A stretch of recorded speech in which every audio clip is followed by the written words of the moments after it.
Hello, and welcome to part one of our series on European imperialism in the mid to late 1800s. In part one of this series, we'll look at motivations and justification for imperialism, and then imperialism specifically in Asia. And then in video number two, we'll examine what it looks like in Africa, and then the overall effects of European imperialism during this time period. But first, we need to distinguish between what is old and new imperialism. So, old imperialism is where European powers are building a series of trading stations around the world, specifically kind of more towards the Americas. We'll see the Portuguese like trade post cities, things like that. Overall, the impacts are devastating to native populations due to disease and warfare. New imperialism is what's happening right now. So it's the indirect conquest of colonies led mainly by businesses initially and then kind of taken over by governments. And you'll see that Asia and Africa are the primary targets of this new imperialism, and entire continents are now going to come under European influence. Okay, so let's now look at what are some of the motivations and justifications Europeans will use to start taking over entire continents. One of the primary reasons they're starting to expand their colonization efforts is because of the Industrial Revolution. So, those factories need cheap raw materials in order to kind of make the profits that they're used to. And all these European countries, they've basically just lost their colonies in the New World throughout this time period, through all those different political revolutions. They're also looking for markets to sell their goods to outside of Europe. Another thing is we're seeing increased competition amongst European powers. So the rise of nationalism is going to impact this as well because countries are trying to gain as many colonies, resources, and markets as possible. And it's a competition between all of them as to who can have the most profitable colonies and who has the largest empire. Now, one big advantage that Europeans will have is their advanced military weapons. So, because of the Industrial Revolution, European powers have access to better technology that can be produced rapidly in their factories. And guns specifically will advance a lot during this time period. So, we've got the mini ball, which is just like a new type of bullet. We also have breech loading guns. So now you don't have to put the bullets in through like the shaft of the gun. You go in and like the rifle there in the picture. It's a lot easier to do. We also see the development of the first machine guns. So, as you can imagine, it's very devastating on the native populations. Another big advantage Europeans will have during this time period is their advances in communication and transportation. So, the Industrial Revolution, again, it brings about easier ways to travel long distances like railroads and steamships. And also, it increases communication technology like the telegraph and photography. So, all of those things combined to make it a lot easier for European empires to carve out these large imperialized states very far away from their homes. Now, you may be wondering to yourself, have Europeans ever thought about taking over Africa and Asia before this time period? And the answer to that is yes. There have been multiple instances where people have kind of tried to set up early settlements or tried to like take over a small population, but they largely couldn't because their bodies were not kind of fit for the region.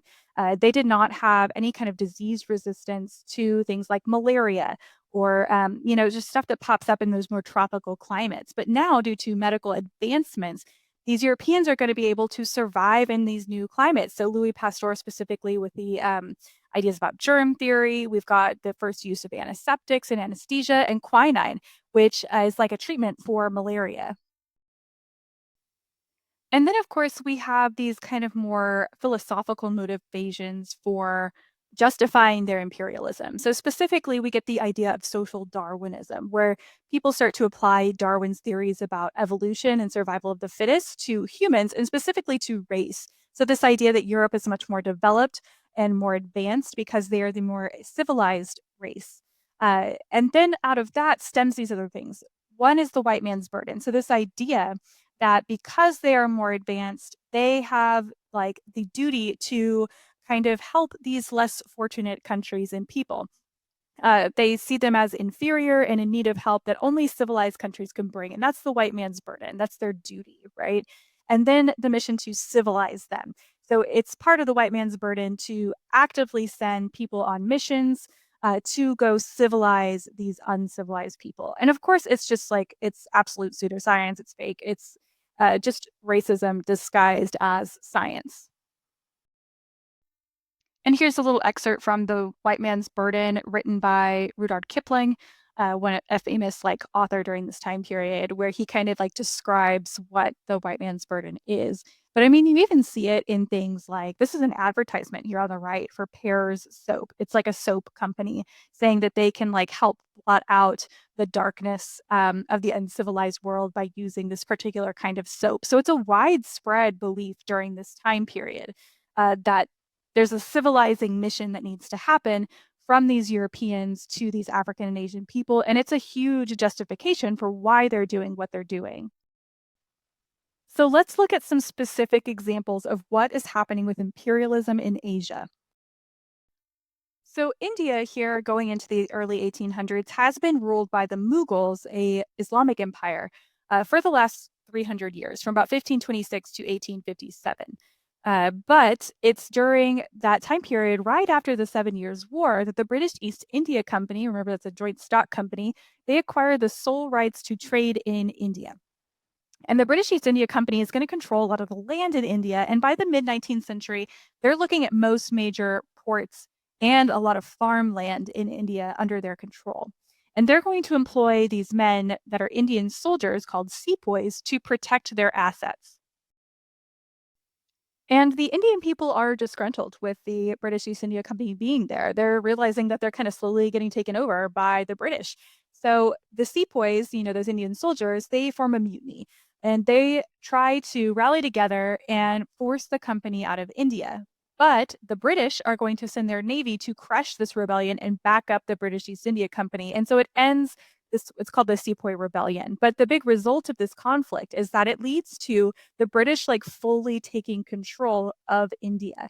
And so this is now known as the British Raj. That's the rule of Britain over India. So India is kind of unique. It's set up as a like full colony of Britain, and British laws will be enacted in India. They'll start to do things like expand railways and other key functions of infrastructure to kind of modernize India a little bit. But just for the record, I mean, nothing here is being done for the benefit of Indian people. It's not like it's connecting, major cities that Indian people want to travel to. It's like we're going to send these railroads to go exactly where we want to get the resources we need and get them shipped out to the British. Indians are no longer able to run businesses that compete with British economic interests. Imperialism is an extremely economic thing. They are going to decide basically like what these Indian people are going to manufacture, what they're going to be able to sell. And it's a very harsh system to live under. It's estimated that over 150 million Native people die in kind of this time period as a result of the harsh policies and treatment of the British in India. And one thing to think about is that when places get taken over, especially like in situations like this, when they get taken over, it's not like they just don't put up a resistance. Like there's always some examples of resistance. And so the Indian National Congress is an example of Indians trying to find kind of a way to perpetuate their own nationalism and self government throughout India.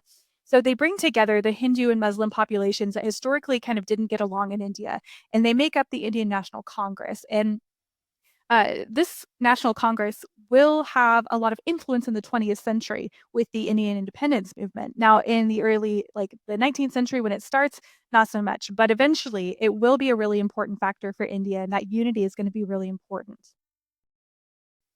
Okay, let's go ahead and switch over to China. So, the ruling dynasty in China right now is the Qing dynasty, and they've been around since the mid 1600s, and they're kind of like working their way through the end of the dynastic cycle, which means that they are not very strong right now. They're becoming more decentralized, losing power, and they're really struggling, especially with a lot of like famine and starvation and now drug addiction. So there's foreigners, mainly Europeans and some Japanese, are importing and smuggling in many goods, including opium, in an attempt to get the population kind of addicted to it so they will increase trade with outside forces because China historically has been very isolationist. They don't want to go and like trade with a lot of people. And the Chinese emperor attempts to expel all foreigners and destroy opium. He's trying to kind of bring everybody back together. He even writes this really impassioned letter to Queen Victoria being like, please, like you would not subject your own citizens to this. Like, why would you keep smuggling in this really harmful substance to my people? Please stop doing this. But of course, the British want trade ports. They want access to China and all of the really lucrative goods that China has. So they end up going to war over, the opium trade. And so, unfortunately for China, the British, have really advanced military technology and they are not able to kind of even compete in this war. It ultimately results in 1842 with the Treaty of Nanjing, which gives Great Britain control over Hong Kong and it allows trade into four additional ports. And this is what kind of starts England carving out China into smaller spheres of influence, and other European countries will follow. Now, spheres of influence are largely economic, but one of the things that comes with that is, kind of like extraterritorial rights. Countries are allowed to do whatever they want while they're there in your land, which is extremely unpopular. And again, just like in India, we see that the people of China did not just kind of say, like, all right, come on in. There's plenty of examples of them trying to resist this imperialism as well. So, like the Taiping Rebellion, the Boxer Rebellion, there's a lot of examples of them trying to fight back against this foreign influence and control, but they are unsuccessful. And so each of these wars, they have to keep giving up little areas of their land to these European and then eventually Japanese influence. And so over time, you just see more and more people have control over China. And then eventually, the United States creates what's called the open door policy, allowing them to have free trade with China as well. So now China just basically has no power and influence and can't decide anything for themselves.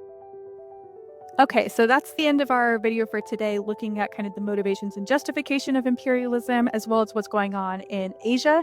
In our next video, we'll look at what's going on in Africa and then overall impacts imperialism will have for Europe and the rest of the world.